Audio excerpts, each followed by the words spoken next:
Bom, deixa eu também trazer uma outra informação.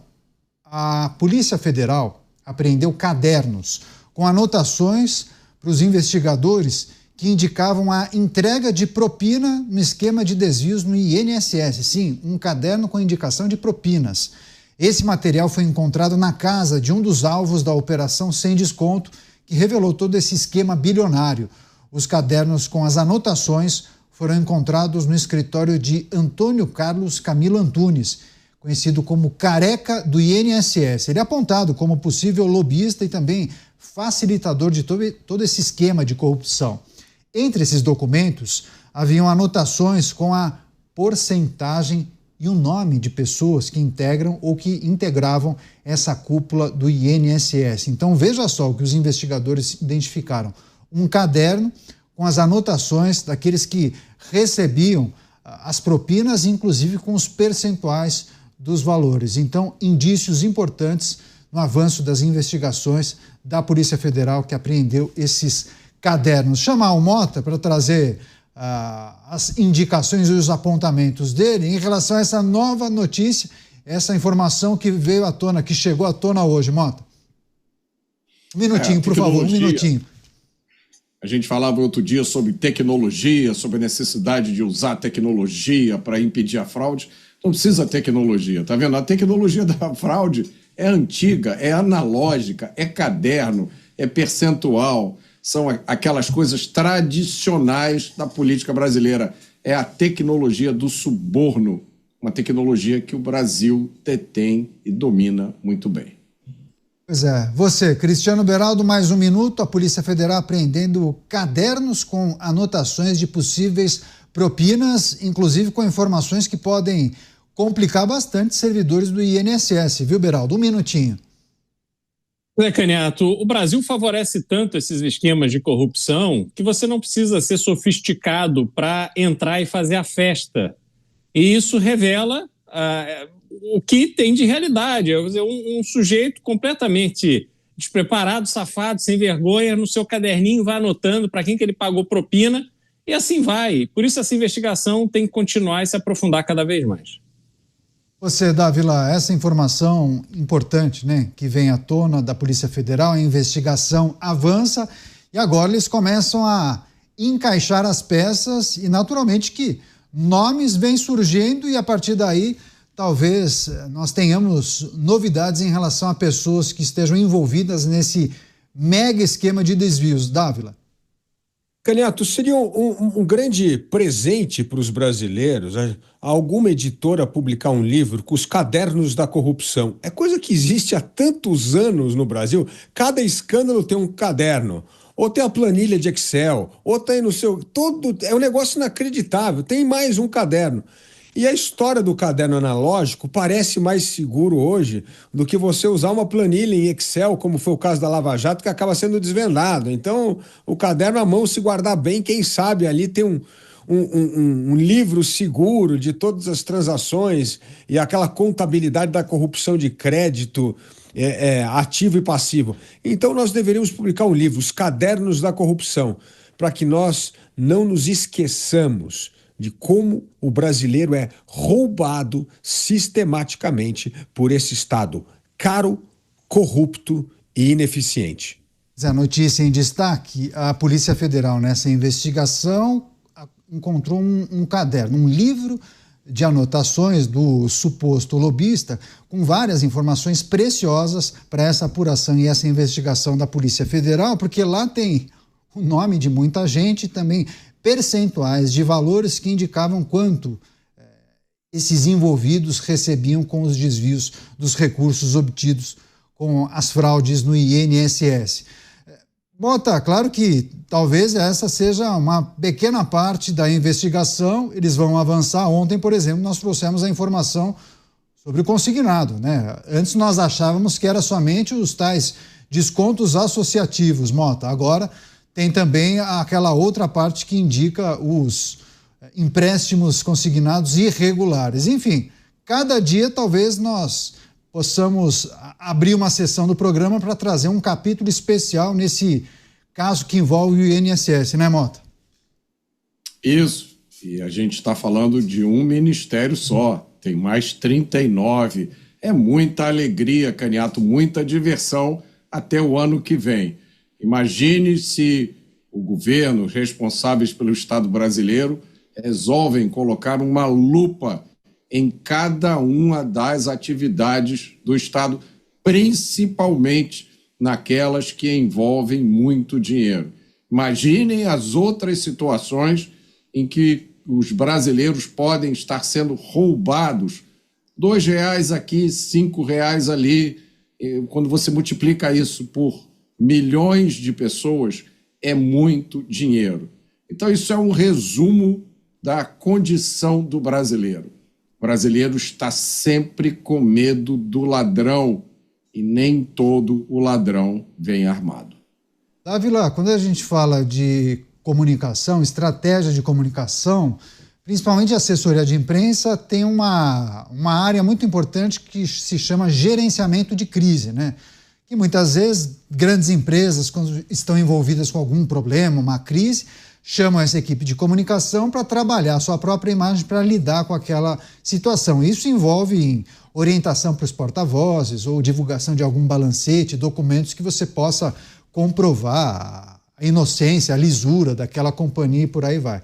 Diante de um episódio como esse, com informações assim que comprometem demais o governo, o INSS, os funcionários públicos, os indicados envolvidos no INSS, como que o governo lida com uma crise como essa? O que é possível fazer para você mitigar o prejuízo para a imagem, para o funcionamento, claro, não só do INSS, do Ministério e do próprio governo, né? Se um governo sério, a atitude é, primeiro, reconhecer o rombo e mostrar indignação com esse rombo. Segundo, montar uma força-tarefa administrativa, judiciária, dos órgãos de controle para ir apurar a fundo e colocar todo mundo na cadeia. Tem que dar o exemplo ao governo. Mas é que essas coisas não vão ser feitas. E a terceira coisa, como eu sempre cobro aqui, é melhorar a governança e os órgãos de controle, porque não é possível ter uma fraude de 8 bilhões de doação para associações e sindicatos e mais de 90 bilhões com crédito consignado, e as coisas estão aí acontecendo à revelia de sistemas de controle. Então é preciso rever a parte do sistema de controle, montar uma força-tarefa com órgãos da administração pública, da Procuradoria, dos Tribunais de Contas, de todos os órgãos importantes e da Justiça para apurar e prender. E terceiro, assumir que houve esse rombo e pedir desculpas a esses aposentados que foram assaltados por criminosos. Se tivesse uma atitude dessa, capaz que o governo começasse a reagir. Mas quando a atitude é de encobrir o problema, tentar varrer para debaixo do tapete e não enfrentar as reais dificuldades, porque isso vai tocar no bolso de aliados tradicionais dos partidos que estão no governo hoje, aí, Caniato, mostra cada vez mais indignação dos brasileiros com um governo que, mais uma vez, está mergulhado no escândalo de corrupção. Programa Os Pingos nos Is, recebendo também as pessoas que nos acompanham pelas emissoras de rádio espalhadas por todo o Brasil, que inclusive acompanhavam um dramático jogo de futebol, transmissão da equipe esportiva da Jovem Pan para a vitória do Internazionale de Milão sobre o Barcelona, um jogo de 7 gols, e aí o Inter vai à final da Champions League, uma transmissão especial, inclusive, da Rádio Jovem Pan. Você que acompanha agora o programa Os Pingos nos Is, as fraudes, o episódio que envolve as irregularidades no INSS em destaque, a gente trata, inclusive, do avanço das investigações da Polícia Federal, que conseguiu apreender cadernos, livros com anotações de possíveis propinas, repasses que eram feitos a muitas pessoas, inclusive servidores públicos, com a indicação de percentuais de valores que eram entregues e destinados a essas pessoas. Deixa eu chamar o Mota também para a gente trazer um aspecto que envolve a maneira como a população espera que um governo que identifica uma fraude, o que esse governo, o que o ministério em questão precisa fazer. O Dávila listou uma série de lições que deveriam ser seguidas por qualquer administração correta. não dá para dizer que a gente viu isso nas últimas décadas, quando estourava um caso de corrupção. Mas você, do lado de fora, espera o quê? Ou pelo menos você percebe que a população gostaria que o governo fizesse o quê, Mota? Bom, deixa eu dividir a minha resposta em duas partes. Se nós estivéssemos num país onde impera o Estado de Direito, a democracia e as instituições estivessem funcionando em pleno vigor, o que a gente esperaria seria uma renúncia generalizada ou demissão de um monte de gente e um abalo, um terremoto no próprio governo. Talvez com a entrada de um pedido de impeachment. É isso que a gente esperaria. No Brasil, o que a gente espera é que o governo e o Estado brasileiro voltem com o apetite dobrado. É isso que as pessoas imaginam que vai acontecer. As pessoas que me param na rua acham que isso não vai dar em nada. Algumas ainda mantêm uma chama de esperança.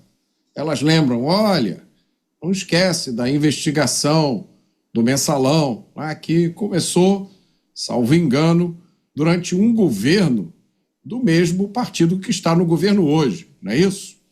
Então as pessoas dizem, Mota, não perca esperança, porque lembra do caso do Mensalão, depois teve o Petrolão, tudo isso foi investigado, veio à tona. Isso às vezes dá um lampejo de esperança na gente. Quem sabe as coisas não podem acontecer de novo. Aí a gente lembra de tudo que aconteceu no Brasil nos últimos 2 ou 3 anos e o ânimo vai todo embora. A gente lembra que no Brasil hoje existem 2 pesos e 2 medidas.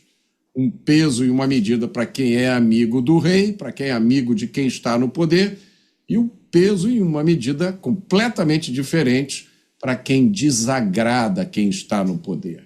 Isso não tem nada a ver com justiça, isso não tem nada a ver com certo ou errado, isso não tem nada a ver com direitos e deveres. Isso tem a ver com um simples e puro arbitrário exercício do poder. Então, nesse momento, Canhato, a gente desanima. A única esperança que eu tenho é que isso sirva de lição para acordar algumas pessoas que, por questões estéticas, porque tem nojinho de um certo tipo de político, elas preferiram a volta de políticos que elas já conheceram. E o resultado, entre outras coisas, é isso que a gente está vendo agora no INSS. Ora, Beraldo, não lhe parece inevitável que o grande público, que a maior parte da população, faça uma associação direta entre esse caso, esse episódio do INSS, com essa administração, com as pessoas que hoje comandam um país, principalmente quando elas olham para casos emblemáticos de corrupção do passado, porque me parece normal, né, que muitos façam a seguinte análise. Poxa, de novo, né? De novo acontece um caso de corrupção, bilhões foram desviados. Poxa, olha quem é que está no poder. Muitos fazem essa comparação. Tudo bem, são casos diferentes, né? Os atores envolvidos são outros, né? Eram empresas estatais lá atrás, tinham as mega construtoras, as incorporadoras, enfim. Mas não dá para fazer essa relação. Você não acha que o grande público acaba fazendo essa comparação sobre o episódio do INSS e os casos de corrupção no passado? Neto, essa associação, ela não só é natural, como ela é necessária.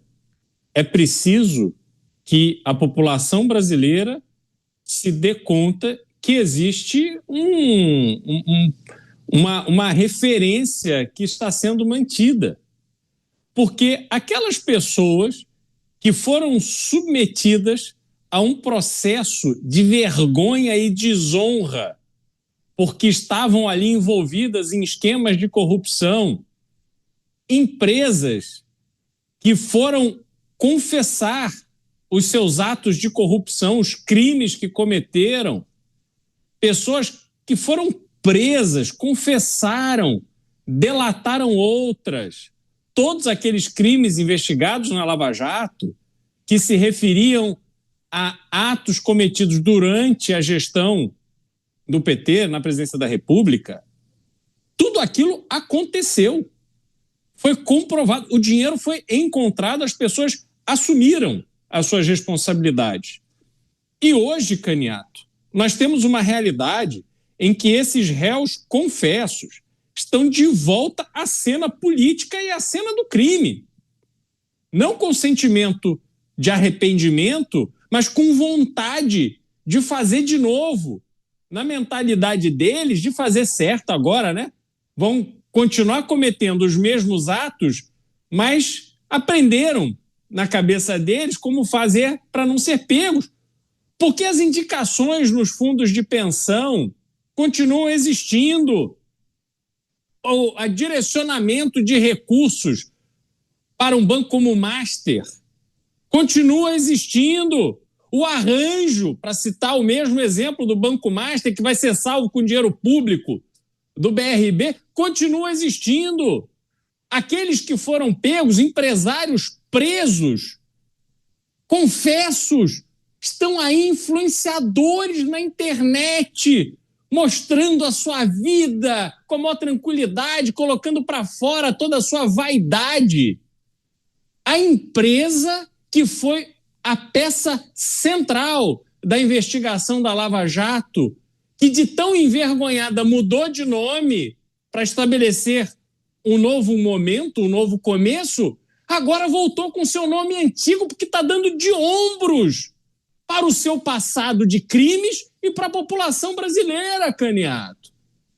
Esse é o Brasil da realidade. Só não vê quem não quer. Só que enquanto essa festa acontece no ambiente do governo e para os amigos do governo, para os amigos dos poderosos, a população brasileira vai vivendo, tomando açoite todo dia, vendo as suas cicatrizes do chicote aumentarem a cada dia nas suas costas, porque está lidando com a realidade das coisas, está lidando com os mercados trancando o café, está lidando com a carne inacessível, está lidando com a violência que torna a vida de todo mundo um inferno.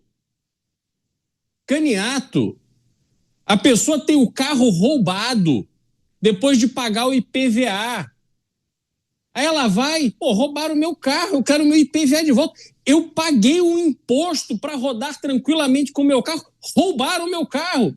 O governo vira e fala assim, olha, você aplica aí, e aí ano que vem você vê se você recebe o seu dinheiro de volta. A pessoa vai, trabalha, compra um celular caro, que tem uma quantidade enorme de imposto. O imposto dela não é devolvido, não. Ela paga o imposto no bem que ela não pode usar na rua, porque se usa é assaltada e pode perder sua vida. O governo pega esse dinheiro, vai financiar salário desse bando de sanguessuga do dinheiro público, que está aí mandando e desmandando, e o cidadão brasileiro está fazendo o quê? Está só tomando na cara, saindo todo dia com seu nariz de palhaço, para ficar preso no trânsito, para ficar com medo de parar no semáforo, para não querer sair à noite, para ter uma preocupação crescente com seus filhos, não sabe se os filhos voltam para casa ao final de cada dia, vivem essa dinâmica, essa loucura que está incorporada como se fosse normal. Essa é a normalidade que se conquistou no Brasil. Uma massa de população improdutiva que está aprendendo a mamar na teta do Estado, da esmola do Estado, desde o colégio agora, com esse programinha pé de meia, que é uma fábrica de ineficientes, que é uma fábrica de gente desestimulada ao trabalho. Então, essa é a realidade do Brasil, Caniato. Eu espero que as pessoas acordem e percebam que é um ato continuado. Quem sabe assim resgatam a sua condição de se revoltarem com o que está acontecendo. Eu quero que o Dávila também discorra e analise essa conexão que muitos fazem com os casos de corrupção do passado, Petrolão, Mensalão, com esse escândalo do INSS. Mas só trazer a informação para a nossa audiência, para as pessoas que chegaram há pouco, porque a Polícia Federal apreendeu um livro com anotações, um caderno com várias anotações de possíveis propinas que teriam sido repassadas a servidores. E aí, entre as anotações, essa informação nós não destacamos, havia em uma página, Virgílio, 5%. Na linha de baixo, Stefa, 5%. Então havia informação com apelidos, né, com quase um codinome, e a indicação do percentual que deveria ser repassado para essa figura. Ao que tudo indica, as investigações, na verdade, vão comprovar que possivelmente esse pagamento, essa organização era feita por esse suposto lobista, o chamado careca do INSS. E as investigações indicam que o Virgílio, citado, ou pelo menos que tem o nome descrito ali nesse livro de anotações, seria Virgílio Oliveira, ex-procurador-geral do INSS, e o Stefa, também 5%, era essa informação destacada ali no livro de anotações, seria o ex-presidente do INSS, do Instituto, Alessandro Stefanuto, que deixou o cargo há alguns dias. Você, Dávila, e essa relação que a população e os brasileiros naturalmente acabam fazendo, né? Quando olham para o passado, os casos do mensalão, do petrolão, e agora vem esse episódio do INSS, que o Mota, inclusive, apelidou de caso do descontão, mas que talvez receba um outro nome, porque tem também os empréstimos consignados, né? Mas todo esse conjunto de fraudes do INSS, em algum momento as pessoas fazem essa conexão. É normal esse tipo de ligação quando você olha para as pessoas que comandam o país? Olha, Canhato, é muito triste. Eu falei que a gente precisa montar esse livro da corrupção no Brasil. Eu me lembro, quando eu comecei no jornalismo, lá no começo dos anos 90, o primeiro grande escândalo era os anões do orçamento. Você se lembra dos anões do orçamento? O deputado João Alves de Almeida, lembra? O deputado que Baixo clero, né? Baixo clero, diz que ganhou 100 vezes na loteria para desviar dinheiro do orçamento. Ele trazia bilhete da loteria dizendo: eu ganhei 100 vezes na loteria aqui para justificar o assalto ao orçamento brasileiro. E aí, boi barrica, nós tínhamos milhões de escândalos, né? E essas planilhas se tornaram muito famosas, óbvio, no Petrolão, na Mensalão e depois na Lava Jato, como nós tínhamos lá a planilha, quase que tinha um departamento da corrupção dentro da Odebrecht, né? Com o pagamento de propina. Então, é muito triste, nós que cobrimos o jornalismo político há tanto tempo, quantas dezenas de escândalos de corrupção. E tudo desse jeito, com caderninho, anotação, dinheiro por baixo do pano, incapacidade de provar patrimônio gigantesco com dinheiro de corrupção, é uma vergonha total. Agora, eu queria contar aqui uma história, como teve uma crise que foi bem administrada. Eu acho que os maus exemplos nós levantamos aqui todos os dias, mas é tão raro ter bons exemplos. Quando tem bom exemplo, nós precisamos resgatar essas boas histórias para contar para a população. Em 2001, nós tivemos o famoso apagão, a crise do apagão. Corria o risco, não é que teve apagão, corríamos o risco de ter um apagão no país, porque houve uma seca violenta, o Brasil dependia de hidrelétrica e nós poderíamos ficar no escuro durante muito tempo. Aí o que o governo fez? Olha a atitude de um governo sério contra esse bando de picaretagem. Criou-se ali um comitê de gestão de crise, escolheu um homem de confiança, então, do presidente da República, que era o Pedro Parente, e deu pleno poderes. Não podia ter indicação política, não tinha interferência política, nem do presidente da República. E esse órgão trouxe, inclusive, o Falcone, boa gestão, para saber administrar que horas tinha que apagar, que região do Brasil, para evitar o apagão. Foi uma crise para evitar o apagão. Erroneamente foi chamada a crise do apagão, mas na verdade foi uma crise para evitar o apagão. Como que se cria um órgão de gestão de crise, comunica-se com transparência para todo mundo, avisa com antecedência onde é que haveria a possibilidade de racionar energia durante determinadas horas por dia, blindou de indicação política e foi exemplar. Está ali uma crise exemplar como ela foi administrada. E mais, Como eu sempre digo aqui, o que mudou na governança? Mudou tudo. Começaram a criar as termoelétricas, aumentou linha de transmissão. Veja só, não era só resolver a crise, é como é que nós podemos evitar futuras crises. Criou o mercado livre de energia, tudo que hoje manteve o Brasil seguro e sem apagão, mesmo quando nós tivemos recentemente uma seca dramática no país. Então, é um bom exemplo. A gente precisa lembrar, às vezes, o bom exemplo, porque senão a gente só fica lembrando desses péssimos exemplos que a gente tem que falar, relembrar para as pessoas não esquecerem. Mas quando há bons exemplos, esses bons exemplos não foram seguidos. Mas este é um caso, para quem quer resolver crise, é um modelo de como é que pode gerenciar uma crise com sucesso, com competência, com transparência e pensando em evitar crises futuras com as atitudes tomadas por esse comitê de crise. É interessante. Enquanto o Dávila trazia esse bom exemplo, fazia o seu comentário e discorria sobre esse bom case para a gente sublinhar aqui, o César Rieri lembrou do episódio da Georgina de Freitas, que também o Dávila não faz tanto tempo assim, relembrou para a gente, que era um caso, inclusive, que tratava de desvios também nas aposentadorias. Fraude na época, na casa dos bilhões também, né, Dávila? Rapidamente, se você quiser só arrematar. Não, verdade, aquele tempo foi mais de 500 milhões de reais, que era 50% do orçamento do INSS. Foi um escândalo gigantesco. Então, você pegar 500 milhões de reais e fazer toda a correção daqueles anos, você vai ver, é maior do que o de hoje.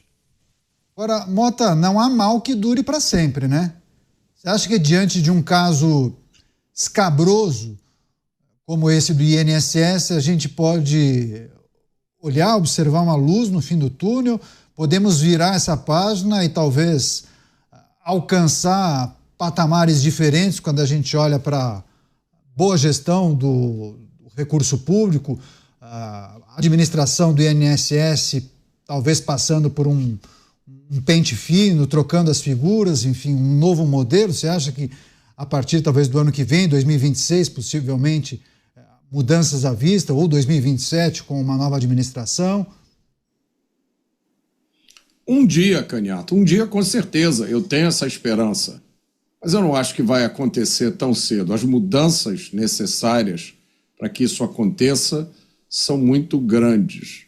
Eu acho que isso vai passar primeiro por uma tomada de consciência da maioria dos brasileiros, que é um processo muito difícil hoje, por causa do sistema de ensino totalmente contaminado. O sistema de ensino hoje é um instrumento de propagação, de disseminação dessa visão do Estado como provedor, do Estado como o resolvedor de todos os problemas. Já começa com esse projeto absurdo chamado Pé de Meia, né? Que, na verdade, é um projeto ideológico de doutrinação desde cedo para o brasileiro aprender que se ele não comer na mão do Estado, ele não vai conseguir nada.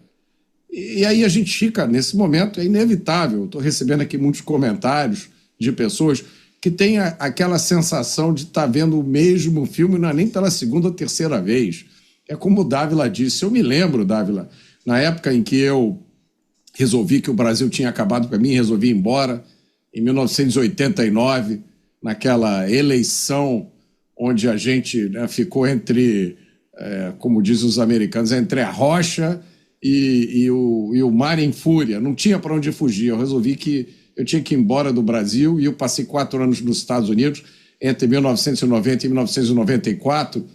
E eu me lembro muito bem, Canhato, porque eu acompanhava, naquela época não tinha internet. Eu acompanhava através das revistas que eu recebia nos Estados Unidos. E me mandavam uma revista, eu não vou falar o nome, mas uma revista semanal famosa, que naquela época era a revista do Brasil. E cada final de semana a capa tinha um escândalo diferente.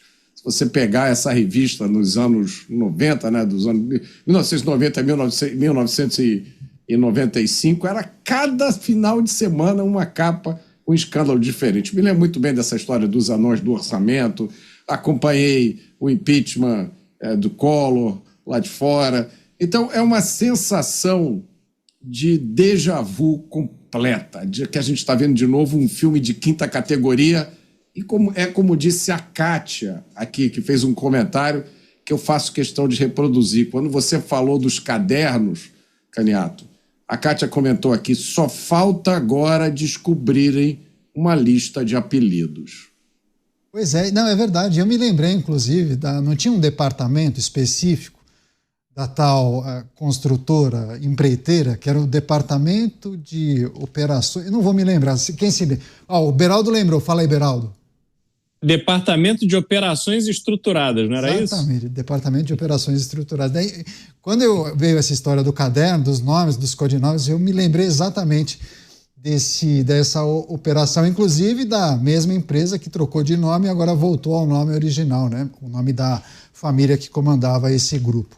Agora, Beraldo, muita gente aqui na nossa audiência, eu percebo pelos comentários, pessoas dizendo coisas que vocês, inclusive, reproduziram, né? Muitos falando, é o mesmo filme, isso é Brasil, coisas de Brasil, mais um caso de corrupção. Parece que as pessoas não ficam mais surpresas, né? Só que esse episódio, ele tem um agravante, né? Porque, assim, roubar dinheiro dos velhinhos, né?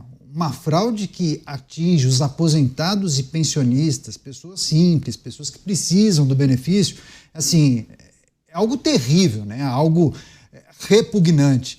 Quando a gente fala na possibilidade de uma virada de página, de dar um reset no Brasil e esperar para uma mudança importante, substancial, isso passa pela população. Você acha que talvez a gente observe uma revolta por parte dos brasileiros? Talvez já estejam revoltados, mas muitos não verbalizam isso. Talvez a gente possa esperar uma mudança de posicionamento de parte da população?